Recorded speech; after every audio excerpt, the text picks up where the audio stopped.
Hello दोस्तों, मैं अरुण कुमार आज की इस वीडियो में आप सभी का स्वागत करता हूं।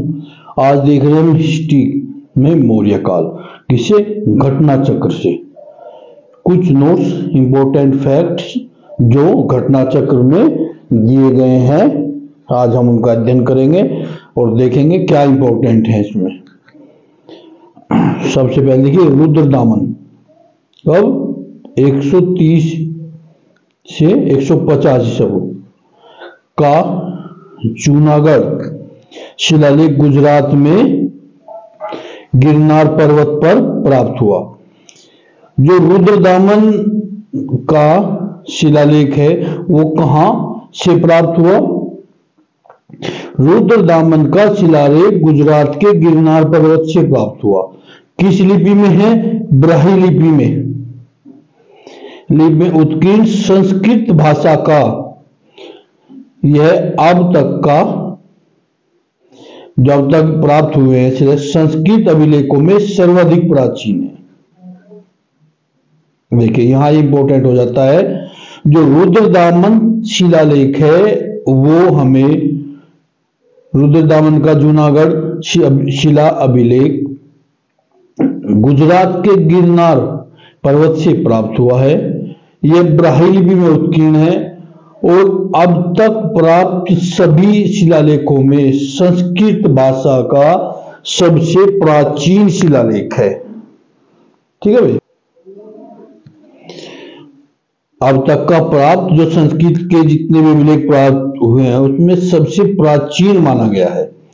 इस अभिलेख में संस्कृत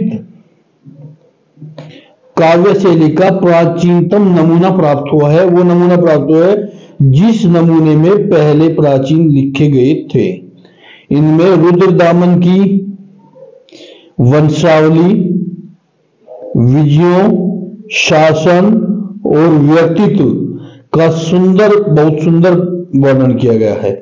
यह शिलालेख मुख्य रूप से सुदर्शन झील के बांध के पुनर्निर्माण का विवरण सुरक्षित रखता है।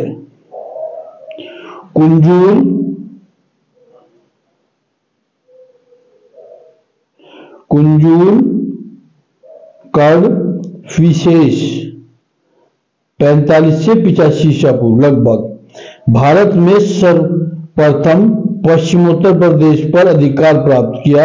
इसमें केवल तांबे के सिक्के जारी किए। उसके सिक्कों पर धर्मथिदस तथा धर्मथिक यानी धर्म में स्थान उत्कीर्ण है। सर्वप्रथम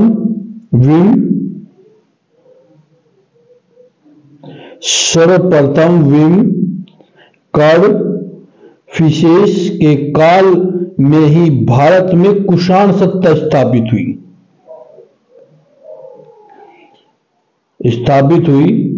विम कडफिसेस ने स्वर्ण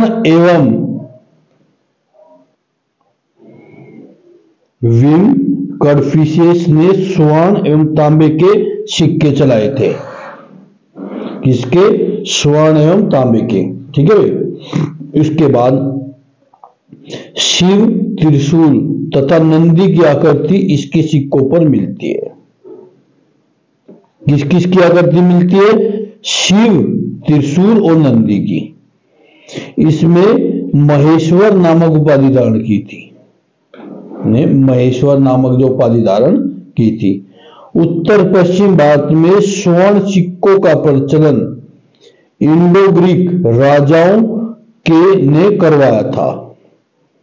देखिए यहां से क्वेश्चन बन जाता है, भारत में स्वर्ण सिक्कों का प्रचलन कब से है, किसने करवाया था? इंडो ग्रीक राजाओं ने चलाया था, जबकि उन्हें नियमित एवं पूर्ण रूप से प्रचलित करने का श्रेय कुषाण शासकों को जाता है। जो नियमित रूप से वे सिक्के प्रचलित हुए वो कुषाणों के शासन काल में हुए। कुषाण शासकों ने स्वर्ण एवं ताम्र दोनों ही प्रकार के सिक्कों को व्यापक पैमाने पर प्रचलित किया था। कुषाण शासकों में विम कर्फिसेस ने सर्वप्रथम सोने के सिक्के जारी किए थे। सर्वप्रथम सोने के सिक्के जारी किए थे। कुषाण शासक कनिष्क के सिक्कों पर बुद्ध का अंकन मिलता है। अगर बात यह आती है कि किस कुषाण शासक के काल में के सिक्कों पर बुद्ध का अंकन मिलता है, तो कुषाण शासक कनिष्क, किसके? कुषाण शासक कनिष्क के काल में के सिक्कों पर बुद्ध का अंकन मिलता है। योधेयों का प्रमाण पुराण, अष्टाध्यायी तथा व्रत संहिता आदि ग्रंथों से प्राप्त होता है। इसका साम्राज्य दक्षिण पूर्वी पंजाब तथा राजस्थान के बीच था। इसके सिक्कों पर कार्तिकेय का अंकन था। कनिष्क के सारनाथ बौद्ध अभिलेख की तिथि 81 ईस्वी। कनिष्क के सारनाथ बौद्ध स्तंभ जो सभी शिलालेख है, अभिलेख है, उसकी तिथि 81 ईस्वी। यह प्रतिमा मथुरा से लाकर कनिष्क के राज्यारोहण के तीसरे वर्ष सारनाथ में स्थापित की गई थी। यह प्रतिमा कहां से आई थी? मथुरा से लाकर कनिष्क के राज्यारोहण के तीसरे वर्ष सारनाथ में स्थापित की गई थी।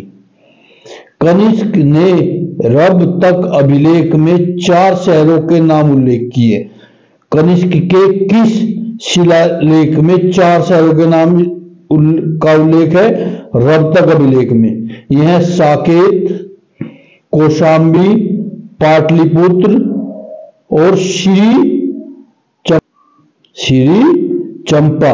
जैन ग्रंथों के अनुसार विक्रमादित्य के उत्तराधिकारियों को 135 विक्रम संवत में शक शासकों ने पराजित करके उपलक्ष्य में शक संवत चलाया था। इस प्रकार इसकी प्रारंभिक तिथि 135 - 57 यानी 78 ईसा आती है।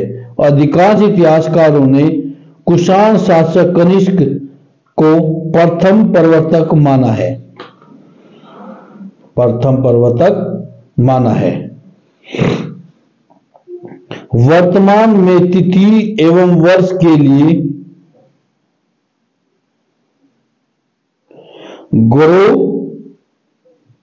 ग्रेगोरियन कैलेंडर का प्रयोग किया जाता है।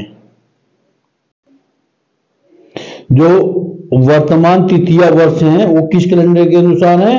ग्रेगोरियन कैलेंडर के अनुसार, जो विश्वव्यापी है। वर्तमान कैलेंडर में 57 जोड़ देने पर विक्रम संवत तथा, देखिए इंपॉर्टेंट है, 57 जोड़ने पर तो विक्रम संवत और 78 घटाने पर शक संवत प्राप्त होता है। भाई अगर हम उसमें 57 जोड़ देंगे तो हमें विक्रम संवत प्राप्त होगा और 78 घटा देंगे तो शक संवत प्राप्त होगा। चैत्र भारतीय राष्ट्रीय पंचांग का प्रथम माह होता है। विक्रम संवत में 2 अन्य नाम भी मिलते हैं, कृत संवत, एक तो हमारा इसमें मिलता है कृत संवत, एक मिलता है मालव संवत। भारत में राष्ट्रीय कैलेंडर के रूप में शक संवत को अपनाया गया है। इसे अपनाया गया है, शक संवत को अपनाया गया है। अश्वघोष कनिष्क के राजकवि थे। कनिष्क के राजकवि कौन थे? अश्वघोष।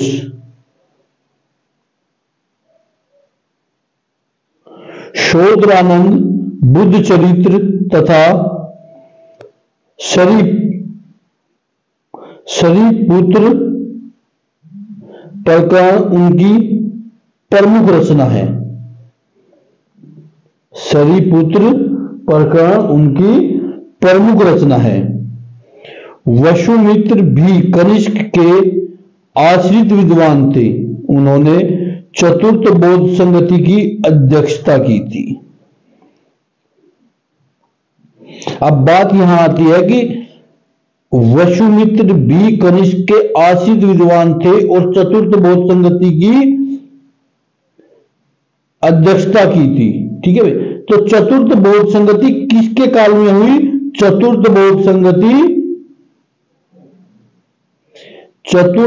संगति कनिष्क के काल में हुई। ठीक है भाई।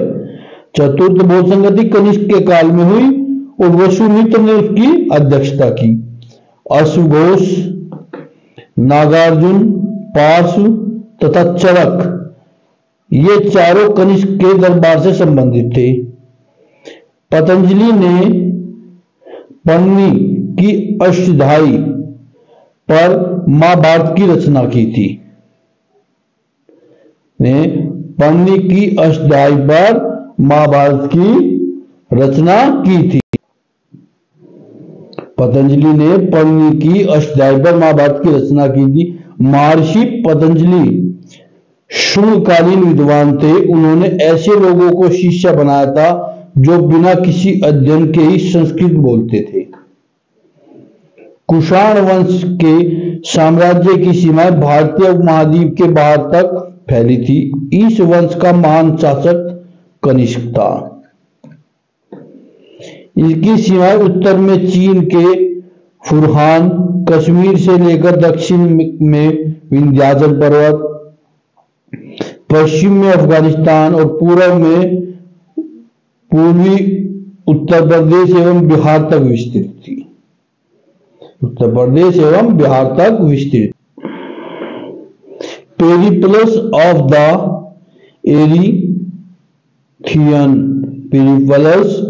द एरिथियन सी और अरिकामेडू में हुई खुदाई से अनेक बंदरगाहों और व्यापारिक केंद्रों की उपस्थिति के साक्ष्य मिलते हैं। यह स्पष्ट होता है कि कुषाणों का व्यापार पश्चिम विश्व से फारस की खाड़ी और लाल सागर के जलमार्गों से होता था। इन्हीं सभी साक्ष्यों से में किसी भी कुषाण की सशक्त नौसेना की उपस्थिति का उल्लेख नहीं मिलता। कुषाण शासक कनिष्क के काल में कला के क्षेत्र में दो स्वतंत्र शैलियों का विकास हुआ था। दो स्वतंत्र शैलियों का विकास हुआ था। एक तो थी गांधार शैली और दूसरी थी मथुरा शैली। एक तो थी गांधार शैली, एक थी मथुरा शैली। भारतीय और यूनानी आकृति की मिश्रित शैली गांधार शैली थी। अब क्वेश्चन ये भी आ सकता है, बताइए इनमें से किसकी मिश्रण आकृति गांधार शैली थी? भारतीय और यूनानी आकृति की। इस कला शैली के प्रमुख संरक्षक शक और कुषाण थे। इस कला का विषय मात्र बौद्ध होने के कारण इसे यूनानी बौद्ध, इंडो ग्रीक, ग्रीको रोमन भी कहा जाता है। गांधार कला में सदैव हरित, हस्तरित या शिव चट्टान का प्रयोग ही मूर्ति बनाने के लिए किया जाता था। अफगानिस्तान का बामियान पहाड़ियों को काटकर बनाई गई बौद्ध प्रतिमाओं के लिए प्रसिद्ध था, लेकिन अफगानिस्तान में तालिबान शासक ने इन बौद्ध प्रतिमाओं को नष्ट करा दिया था। कुषाण काल प्रथम शती ईस्वी में बाल विवाह की प्रथा प्रारंभ हुई थी। स्त्रियों में उपनयन की समाप्ति तथा बाल विवाह के प्रचलन ने उसे समाज में अत्यंत निम्न स्थिति में ला दिया था। भारत में बाह्य आक्रमणों में के कालों का सही अनुक्रम यूनानी, शक और कुषाण शताब्दी। यूनानी,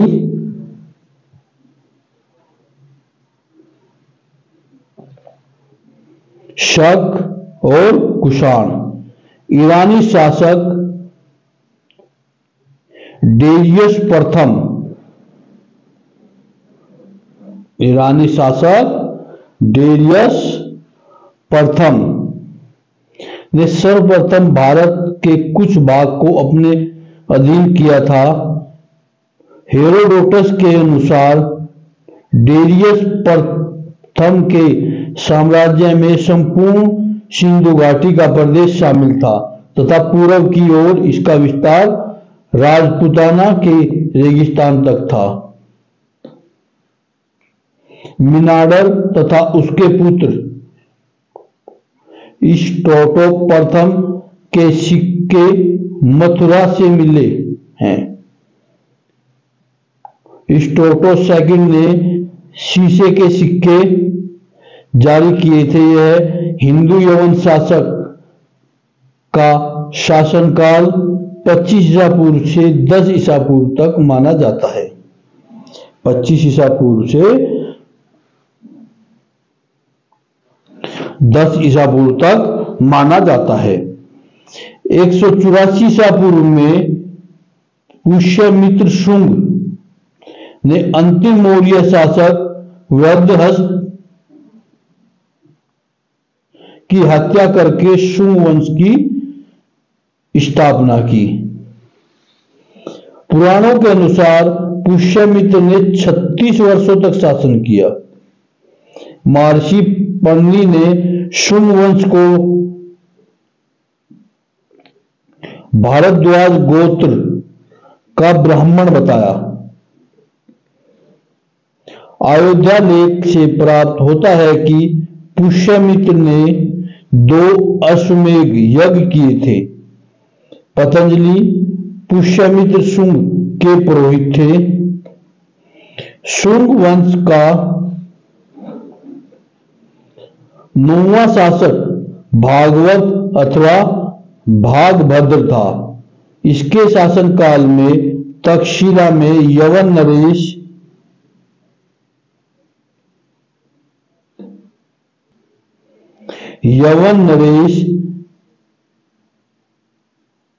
एंटियालकिड्स का राजदूत हेलियोडोरस उसके विदिशिया राजदरबार में उपस्थित हुआ था। हेलियोडोरस ने भागवत धर्म ग्रहण किया तथा विदिशिया में गरुड़ स्तंभ की स्थापना कर भगवान विष्णु की पूजा की। शुंग वंश का अंतिम शासक देवभूमि शुंग वंश का अंतिम शासक देवभूमि अपने अमात्य वासुदेव के षड्यंत्रों द्वारा मार डाला गया। वासुदेव ने जिस नवीन राजवंश की नींव रखी है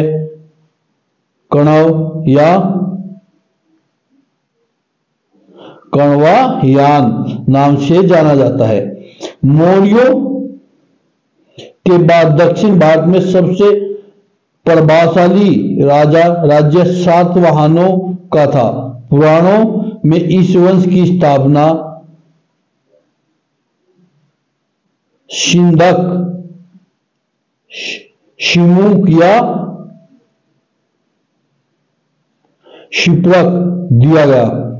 इसने कण्व वंश के राजा सुशर्मा का वध करके अपना शासन स्थापित किया था। पुराणों में कुल 30 या 31 सातवाहन राजाओं के नाम मिलते हैं, जिसमें सबसे लंबी सूची मत्स्य पुराण में 30 राजाओं की मिलती है। सातवाहनों की वास्तविक राजधानी प्रतिष्ठान या पैठन में अवस्थित थी। पुराणों में इस राजवंश के आंध्र वृत्तीय या आंध्र जातीय कहा गया है। इनकी प्रारंभिक राजधानी अमरावती मानी जाती है। पुराणों के अनुसार प्रारंभिक राजधानी अमरावती के अनुसार कृष्ण का पुत्र एवं उत्तराधिकारी शतकर्णी प्रथम सातवाहन वंश का शतकर्णी उपाधि धारण करने वाला प्रथम राजा था। इसके शासन के बारे में हमें नागनिका के नानाघाट अभिलेख से महत्वपूर्ण जानकारी प्राप्त होती है। सातवाहन शासक गौतमी पुत्र शतकर्णी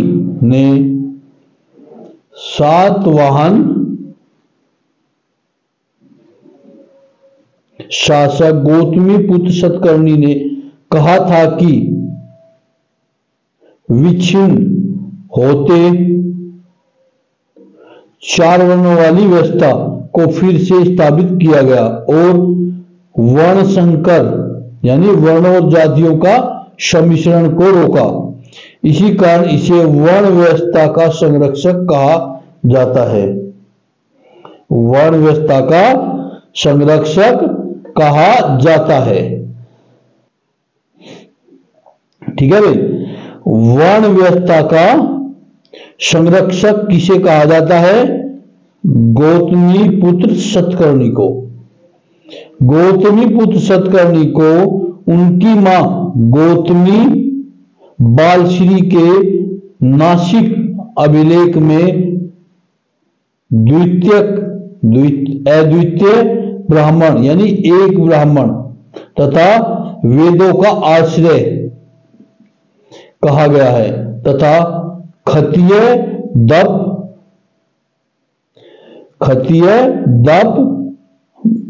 मनमदा अर्थात क्षत्रियों के दर्प का मर्दन करने वाला कहा गया। वशिष्ठ पुत्र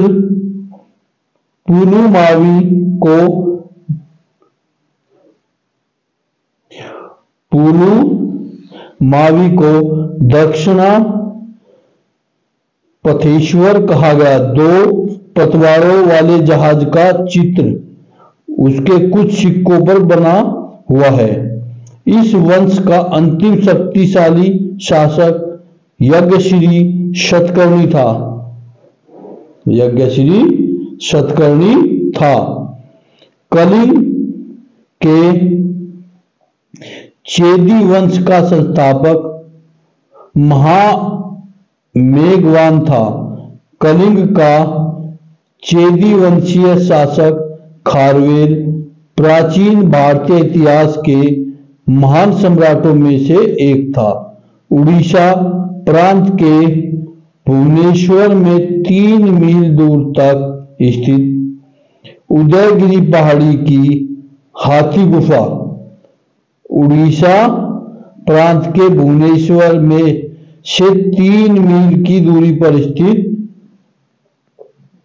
उदयगिरी पहाड़ी की हाथी गुफा में उसका एक बिना तिथि का अभिलेख प्राप्त हुआ है, जिस पर कोई तिथि नहीं है। इसमें खारवेल के बचपन, शिक्षा, राज्याभिषेक तथा राजाओं के बाद से 13 वर्षों तक के शासनकाल की घटनाओं का क्रम प्राप्त होता है, क्रम की जानकारी प्राप्त होती है। यह अभिलेख खारवेल के इतिहास जानने का एकमात्र स्रोत है। इस अभिलेख से पता चलता है कि खारवेल ने दक्षिण में 3 राजाओं चोल, चेर और पांड्यों को पराजित किया था। पांड्य शासक से उसने गधे से हल चलवाया था। इसका जैन धर्म की प्रति भारी झुकाव था। पूर्वी रोम